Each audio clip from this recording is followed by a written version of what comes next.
Al Pacino doesn't need to flip tables or shout across a set. When he's finished with someone, he doesn't raise his voice, he simply goes quiet. And that silence cuts deeper than any insult. For decades, Pacino has been the heartbeat of American cinema, the intensity behind Serpico, the soul of The Godfather, the unshakable force in Heat and Scent of a Woman. He's the actor who carried entire generations of storytelling on his shoulders, who turned every line, every pause, every look into art. But behind that legendary career lies something far colder. Because when Al Pacino severs a connection, it stays severed. He doesn't burn bridges, he buries them. There are no public rants, no tabloid feuds, no redemption dinners 20 years later, just a name quietly erased from his life script. And if you made that list, there's no coming back. Today, we're going inside that silence, into the stories of 6 actors and directors who learned what it means to fall out of sync with Pacino, why they clashed, how it ended, and why none of them ever found their way back into his orbit. Because with Pacino, the quietest endings are often the most permanent. And wait until you hear the final name. Even the director refuses to discuss what really happened. Number 6, William Friedkin, the director who pushed too hard. When the Godfather trilogy wrapped, Pacino was a rising deity in Hollywood, respected, intense, selective. When he teamed up with director William Friedkin for Cruising 1980, it looked like a match made in cinematic heaven. Friedkin had just conquered the industry with The French Connection, and Pacino was Hollywood's most magnetic method actor. But what began as creative synergy soon dissolved into open frustration. Friedkin was famously disciplined. He expected actors to show up razor-focused, lines memorized, every move rehearsed. Pacino thrived on the opposite, instinct, volatility, and emotional improvisation. The moment cameras rolled, their differences collided. Pacino arrived late, sometimes unprepared, driven more by mood than schedule. He improvised lines, shifted tone mid-scene, and resisted tight direction. Tio Friedkin, it felt like chaos. Tio Pacino, it was the only way to breathe life into a role. Crew members recalled shouting matches that pierced the night shoots. One assistant director described the set as a chess match between 2 kings who refused to surrender. Friedkin called Pacino unprofessional. Pacino quietly stopped listening. The director later admitted, "He was the biggest disappointment I ever worked with." That single quote hit like a bullet. For Pacino, it wasn't a wound, it was a verdict. When a creative relationship breaks his trust, he doesn't rebuild. He walks away. They never collaborated again. No joint interviews, no reunion panels, no nostalgic retellings. Their names haven't shared a credit since that date at Hollywood. That silence is louder than a scream. Number 5, James Foley, the director who lost the rhythm. When Glengarry Glen Ross arrived in 1992, it was a triumph, a tightly coiled, ferocious look into ambition and failure. Critics hailed Pacino's performance as magnetic and sharp, but behind the camera, his partnership with James Foley unraveled like a frayed wire. Foley was methodical. He loved structure, control, precision. Pacino was pure instinct, fire, motion. Together, they created brilliance on screen, but chaos off it. Pacino would change lines mid-take, alter his tone without warning, or refuse to rehearse scenes the same way twice. Foley, who relied on rehearsed rhythm, found it maddening. He once confided to a colleague, "I wanted tension in the film. What I got was tension on set." By the time shooting wrapped, both men were exhausted. The film a masterpiece, the partnership dead. Pacino never badmouthed Foley. Foley never criticized Pacino publicly, but when asked years later if he'd direct him again, he smiled tightly and said, "Some performances are best left once." That silence said everything. In a town where second chances are currency, neither man ever spent another moment working together. Pacino moved on as he always did. No drama, no apology, just distance. Number 4, Marlon Brando, the legend and the shadow. It's almost poetic, 2 titans of cinema sharing the same frame, the same bloodline of brilliance. When Pacino joined The Godfather, he was the hungry newcomer. Brando was already an icon.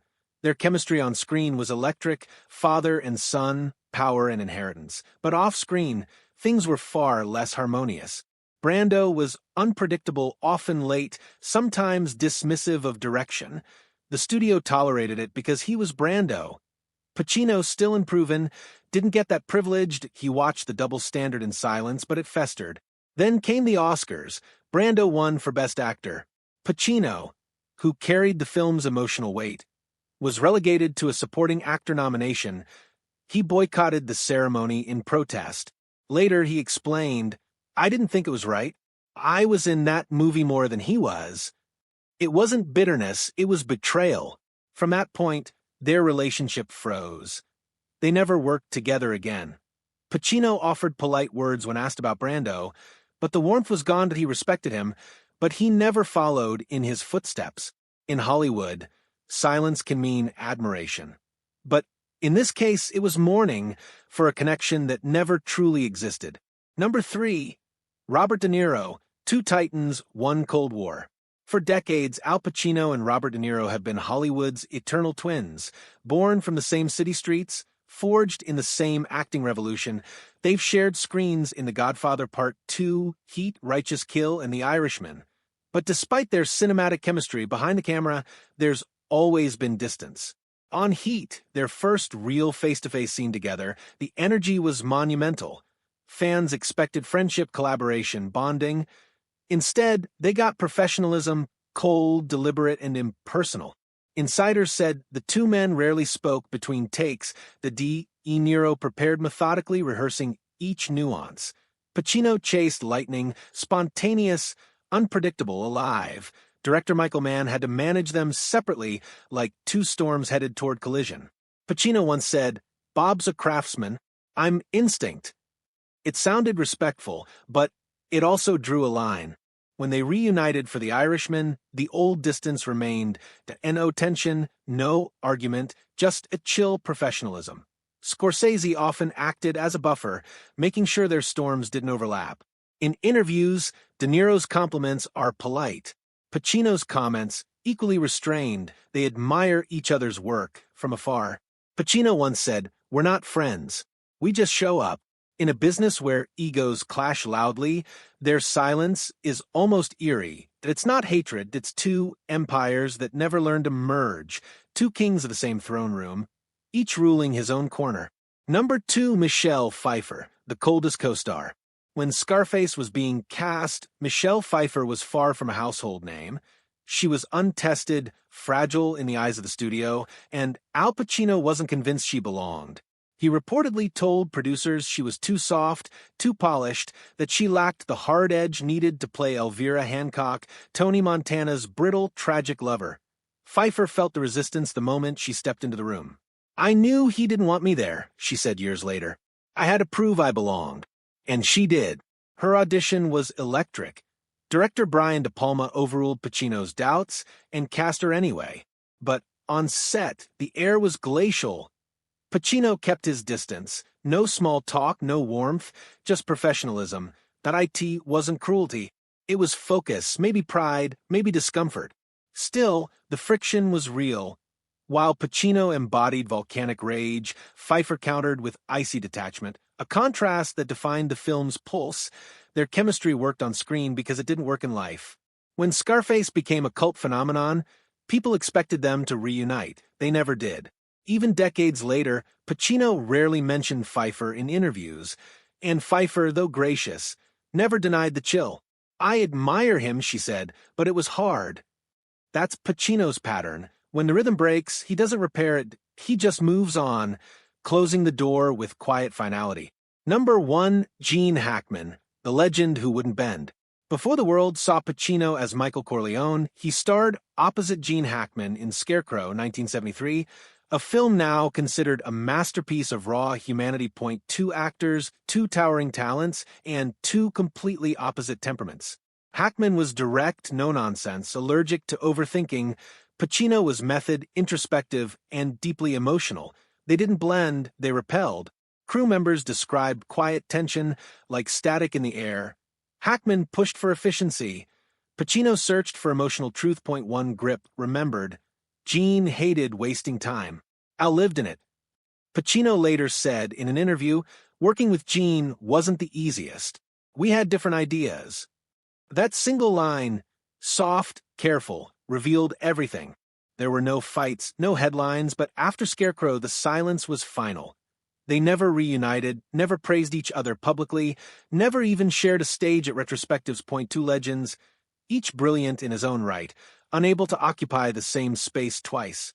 Sometimes the fiercest feuds don't explode, they evaporate. Pacino didn't slam the door, he simply never opened it again. In Hollywood, grudges are often loud, fought in tabloids, settled in interviews, revived on late-night talk shows. Pacino doesn't play that game. When a collaboration goes wrong, he doesn't retaliate, he just erases the name. You won't hear him gossip. You won't see him rant. You'll simply notice who isn't invited back. That silence, that selective absence, is his final statement that it's not about pride. It's about control, about self-respect, about protecting the art that defines him. For Pacino, acting has never been a career. It's a battlefield of emotion, and not everyone survives it, that he pours himself into his roles until they consume him, and anyone who disrupts that process, no matter how talented, gets left behind. Behind every iconic Pacino performance lies a cost.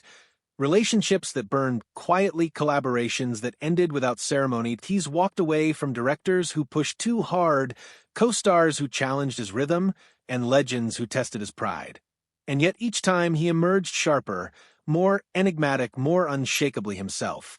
Because for Al Pacino, silence isn't weakness, that it's the final cut. And in that stillness lies the truth. You don't always hear the argument, you just notice who never shows up again.